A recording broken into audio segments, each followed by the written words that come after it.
La vuelta al mundo con Pablo Güeves, abogado, docente, analista internacional. ¿Cómo le va, Pablo? Qué gusto, Ezequiel. ¿Fue a ver la Copa o no? No me enteré, la verdad es esa. Y habría, si me hubiese enterado, habría ido. Mucha gente había, ¿eh? Mucha gente, claro que sí, claro que sí. Vamos a dar nuestro saludo a todo el personal del canal, a casi toda la gente del Control Central y, por supuesto, a toda nuestra audiencia. ¿Hay con alguno? Y sí, hay. ¿Quiere dar nombre o...? Prefiero que no. Pero la denuncia no la hacemos pública. No, pero ellos saben. Simplemente. ¿Lo maltratan? Dígalo. Se escuchan risas. Sí. Es tremendo. Exacto. Es la hinchada. Qué bárbaro. Trátenmelo bien, Pablo, chicos. Es penoso, pero bueno. Bueno, ¿qué pasó en Cuba, Pablo? Es muy delicada la situación en todo punto de vista. Desde hace mucho tiempo, en Cuba hay cortes de luz. Sí. En Cuba hay cortes de luz que podían ser de 3 horas, de 4 horas.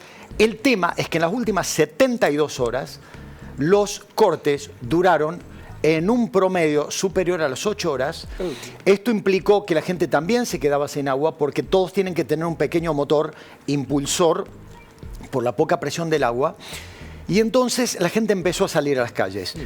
Hubo protestas que al gobierno le preocuparon particularmente por los lugares en los que se produjeron. Uno de ellos, Santiago de Cuba.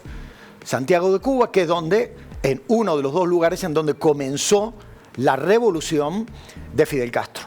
Esto ha hecho que el presidente Díaz-Canel saliera en las redes sociales a advertir que la gente tiene los canales para lograr soluciones a sus problemas y que cualquier protesta en las calles, el Estado tenía las leyes para aplicarlas. Sí.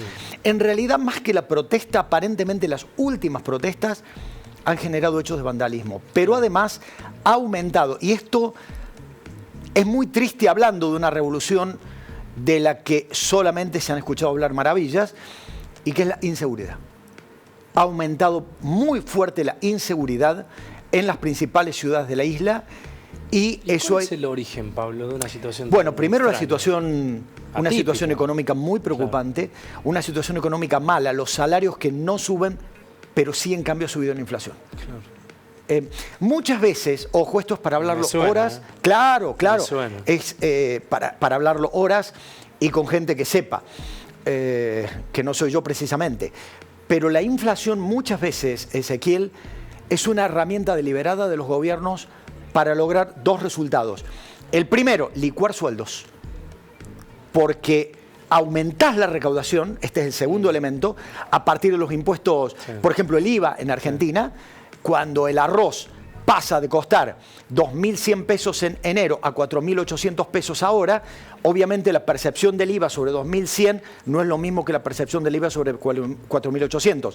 Si a eso le va sumando que al aumentar la recaudación, con los salarios congelados, vos estás disminuyendo proporcionalmente el impacto de los sueldos en un presupuesto que se amplía en cuanto a la recaudación, estás logrando mejorar los números ante quienes te están evaluando internacionalmente. Concretamente el Fondo Monetario, que lo que te dice es baje el impacto de los sueldos públicos en el presupuesto nacional. Esto no solamente se ve en Cuba, ya lo vamos a hablar también, esto se ve en El Salvador y esto se ve en muchos otros lugares donde el Fondo Monetario, no es el caso de Cuba, tiene políticas activas de control de la economía. Lo cierto es que fue un hecho inédito, ¿no? Fue un hecho inédito. Claro. El tema es que llevamos 3 días. ¿Cuál es el agravante? Y te agradezco que me haya hecho volver al tema. El huracán que se viene. Claro. Que no es precisamente el huracán desinflado que tenemos en Argentina deportivamente, sino una tormenta muy fuerte que va a retrasar la corrección de los problemas que generaron los apagones, pero además generar las consecuencias que tienen las tormentas en el Caribe. Claro. Es decir, destrucción de viviendas, inundaciones y problemas eléctricos que superan las 48 o 72 horas. Es que buscaba un poquito de información respecto a los orígenes, ¿no? Digo, ¿por qué se genera esto? Claro, y es parte de lo que vos decís, ¿no? Falta de infraestructura, falta de inversión, falta de combustible. Bueno, mira, claro, hay un combo. Ezequiel, cuando se habla de electricidad, en todos los países hay que analizar 3 puntos distintos. La generación, el traslado y la distribución en los hogares. Es buena normalmente, lo que acá se privatiza es la generación. Claro. Pero el traslado, que son los cables que uno ve en las rutas, claro, sí. y los que se ven en las ciudades, no reciben inversión. Claro. Por ahí hay que reconocer que PEC en los últimos años ha mejorado en determinados lugares de ciertas ciudades el sacar el cableado común y poner el cableado que está, el preensamblado, gracias a que la gente del control central, el preensamblado que se quieren congraciar, que han logrado con el tema de los fuertes vientos evitar los cortes de luz. Pero pensemos en los lugares donde no hay absolutamente ninguna inversión. Bueno, el conurbano. En una Argentina que sumó otra central nuclear, en una Argentina donde no hemos tenido episodios de sequía tan grave que se secaran los diques y que no hubiese generación de energía eléctrica, hoy se está hablando de los cortes programados en los principales lugares del país. Bueno, Pablo, vos sos un hombre de mundo, viajado, y el circuito que Argentina tiene eléctrico aéreo en otros países del mundo es todo subterráneo, ¿no? Efectivamente. Hace muchos años. Efectivamente. Yo lo charlé, te cuento, hace mucho con gente de la empresa provincial y ellos me decían que sí, que había propuestas de seguir licitando, porque concretamente acá, salvo el microcentro, que es donde está subterráneo, no hay en otros lugares. Claro. Normalmente uno veía que PEC tenía licitaciones, bueno, han desaparecido por ahora, probablemente por los problemas presupuestarios de la aparte PEC. Por la limpieza visual también, exacto, ¿no? De los... que no es menor. Claro, sí. Que no es menor. La contaminación visual entre los cables de teléfono, que ya están desapareciendo, los cables de energía, los cables del cable, internet, es tremendo. Cambiamos, Elon Musk está regalando $1 millón, ¿no? Es una locura. Por $1 millón, Pablo. Por día. Por día. Ofrece $1 millón por día a distribuir en cheques entre quienes se inscriban en la fundación. ¿A dónde hay que anotarse? Claro, es que esto hoy por hoy es en Pensilvania, el estado que va a definir las elecciones presidenciales y donde hasta hace una semana había una encuesta que daba un mínimo porcentaje a favor de la señora Kamala Harris, pero hoy los números de la página que promedia todas las encuestas, realclearpolitics.com, nos dice que los 7 llamados swing states, los estados bisagra, es muy rápido, te lo leo. Arizona está ganando Trump por 1,6. Georgia está ganando Trump por 1,8. Michigan es uno de los llamados estados del óxido, donde están las fábricas de autos cerradas. Está ganando Trump por 1,2. Nevada, donde hasta la semana pasada estaba ganando Harris, hoy lo revirtió Donald Trump, está ganando por 0,8. Todas estas están dentro del margen de error. Carolina del Norte, que la daban por supuesto a favor de Kamala Harris, está ganando Trump por 0,5. Pensilvania, que es fundamental para estas elecciones, 0,8 a favor de Trump en la encuesta de hoy. Y Wisconsin, otro de los estados del óxido, está ganando Trump por 0,2. Le contamos a la gente que todos estos porcentajes están dentro del más o menos 3%. Pero claro, ganan todos. Exacto. ¿Qué puede pasar? Hay varios elementos a tener en cuenta. Primero, que en Estados Unidos no hay veda electoral. Se puede hacer campaña hasta el momento del cierre de la votación. Segundo, las elecciones son voluntarias, Ezequiel. Por lo tanto, depende cómo esté el tiempo, depende si la gente joven y las mujeres, que son los dos sectores que tienen que definir teóricamente a favor de Harris, van a ir a votar. Tercero, Kamala Harris se dejó ganar la agenda. ¿Qué te quiero decir? Que Donald Trump logró imponer tema inflación, tema Medio Oriente y tema inmigración como los 3 temas que le preocupan a Juan Pueblo y que Donald Trump en eso lleva a la delantera, porque Kamala Harris, con una visión de centro, entiende que hay que estar junto a Israel, que hay que estar en contra de Vladimir Putin, que hay que seguir manteniendo políticas industriales activas para que haya mayor empleo, pero esto ha generado inflación por el recalentamiento de la economía, y que hay que ser flexible con el tema de inmigración. Con un Donald Trump que te dice que los inmigrantes se comen las mascotas de tus vecinos, con una frase de menos de 3 segundos, a vos te obligan en 20 minutos a dar una respuesta. Vos sos especialista en comunicación social, vos sabés que cuando uno tiene que dar explicaciones, ya tiene el debate perdido. Totalmente. Con estos datos, a hoy 21 de octubre, con los datos que tira Pablo, No va a haber ninguna duda que Donald Trump va a ser el nuevo presidente. Tenemos dos temas. No, es que me facilitas el trabajo. Yo lo iba a decir el lunes que viene. Me haces adelantar una semana.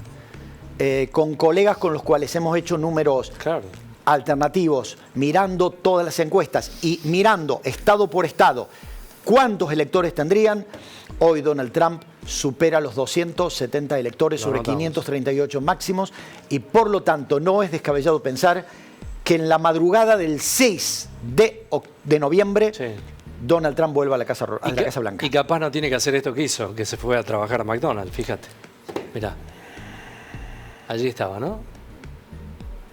Todo vale, ¿no? Por un voto. Bueno, de hecho, todos dicen que esto fue para generar un troleo en contra de Kamala Harris. Él sostiene que siendo empresario no le tiemblan las manos para hacer cualquier trabajo, mientras que la señora Kamala Harris, como abogada y ex fiscal que es, jamás haría esto. Yo no sé qué efecto esto puede tener en el electorado, pero que se llevó las primeras planas de todos los medios y hoy por hoy... Sí, fue efectista. Eso logra ser efectista. Estamos hablando de ese tema. Te cambio de tema, vamos a hablar de Bukele en El Salvador, ¿no? Con un ajuste brutal. Brutal. Otra vez tenemos que hablar de El Salvador y al igual que lo que decíamos de Cuba, también hubo la semana pasada manifestaciones muy grandes en contra de Bukele. ¿Por qué? Porque Bukele asume en 2019 con un déficit del 3,9% y ahora anuncia que en este nuevo mandato, en este nuevo presupuesto, va a tener déficit cero para no recargar el endeudamiento. Te quiero contar que en El Salvador el tema de la deuda externa es muy delicado porque El Salvador ha dolarizado, pero por temas políticos, es un país muy vinculado con China y Estados Unidos le ha soltado la mano. Esto ha generado que el Fondo Monetario lo cuestione su economía y no le dé apoyo. Bueno, la cuestión es que la deuda externa se ha transformado en El Salvador en un tema más que delicado y él dice que el año que viene va a tener un presupuesto que no va a requerir de endeudamiento. Sin embargo, hay que pagar los intereses de la deuda que ya tiene y no se sabe cómo lo va a cubrir. Lo concreto, te doy datos, va a bajar el 34% del presupuesto de educación y el 59% del presupuesto de salud. ¿Qué va a implicar esto? Congelamiento salarial para hasta julio del 2025 de médicos, enfermeras, paramédicos y docentes. Y además 11.000 vacantes en educación y salud que no se van a cubrir. Brutal ajuste en El Salvador. Cerramos con las elecciones que se vienen, Pablo, en Uruguay, ¿no? En Uruguay la cosa aparentemente es diferente. El Frente Amplio con Yamandú Orsi tiene, aún en las encuestas de los oficialistas del Partido Blanco, 20 puntos de ventaja sobre el candidato Álvaro Delgado frente a un presidente, cuidado, que se va con muy buen porcentaje de popularidad, me refiero a Luis Lacalle Pou. Y el Partido Colorado con Daniel Ojeda está teniendo un crecimiento, pero no le va a alcanzar para llegar a segunda vuelta. Yamandú Orsi con estos 20 puntos está orillando los 48 puntos porcentuales. No le alcanza. Todas las encuestas coinciden en que gana caminando, pero van a segunda vuelta el 24 de noviembre. Pero a diferencia de hace 5 años, donde el candidato del Frente ganó la primera vuelta con 10 puntos de diferencia, pero luego el acuerdo de los colorados y los blancos, es cierto, en la segunda vuelta permitieron a Luis Lacalle gobernar, hoy ni aún uniendo a todos los partidos opositores le darían vuelta la victoria a Yamandú Orsi, que volverá con el Frente Amplio a gobernar la República Oriental del Uruguay. Muy triste y muy emotivo fue el discurso de antes de ayer del expresidente Pepe Mujica, cuando él dijo, ya me empiezo a despedir. Sí, es verdad, sí, es triste, es verdad. Pablo, gracias como siempre. Por favor, es un placer estar con ustedes. Igualmente, buena semana.